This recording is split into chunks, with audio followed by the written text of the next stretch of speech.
Some stories don't end with answers. They end with more silence. This is the story of what happened when I confronted the man I believed was my real father. And he looked me in the eyes and said, "I don't know who you are, but my mother knew, and so did he." After my dad passed away, the man who raised me with quiet love and distance, I couldn't let the questions stay buried. The truth had been circling me since I was a girl, in glances, in comments, in the way my mother never quite answered. So I started digging through old letters, photos without captions. One stood out. My mother in her 20s, smiling beside a man in a suit. Her eyes said everything. He looked like me. Same jawline, same left dimple, same cold gaze. I flipped the photo over. One name, no surname. Richard. It took months. I searched databases, LinkedIn, yearbooks.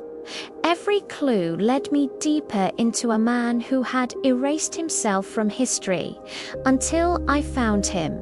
Retired attorney, lives 3 cities away. I drove there without telling anyone. I didn't know what I would say or what I wanted to hear. When he opened the door, his face didn't change. He looked at me like you look at a stranger in a waiting room. "Can I help you?" I told him my mother's name. His face twitched for a second. Then nothing. "I'm sorry, I don't know who that is." "You knew her," I said. "You were in a photo, you were there." He stayed calm to calm. "I think you have the wrong person." I pulled out the photo. He looked at it, blinked, then handed it back. "Photos don't prove anything." My voice cracked. "I think you're my father." He stepped back. "Young lady, I don't know what kind of game you think this is, but I have no children." That word, no children. Like I was a lie, someone told. I left without saying goodbye, because there was nothing left to say.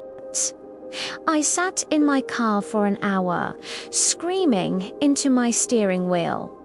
Not because he denied it, but because deep down, I expected him to. How do you grieve a father you never had? How do you carry a bloodline that doesn't want to claim you? Back home, I confronted my mother's journal again. And there it was. He said he couldn't be a father, that he had too much to lose. So I let him go. She chose silence. He chose erasure.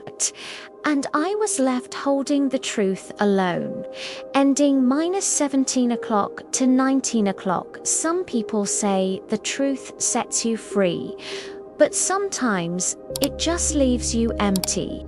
I never got a DNA test. I don't need one, because the real evidence is in what people don't say. He may have denied me. But I exist anyway, and maybe that's the only proof I need. If this story stayed with you, the next video in our series reveals what happened when a woman received an anonymous letter claiming her mother faked her paternity test. Because here, we don't chase scandal, we reveal what silence leaves behind. And maybe, just maybe, we find pieces of ourselves along the way.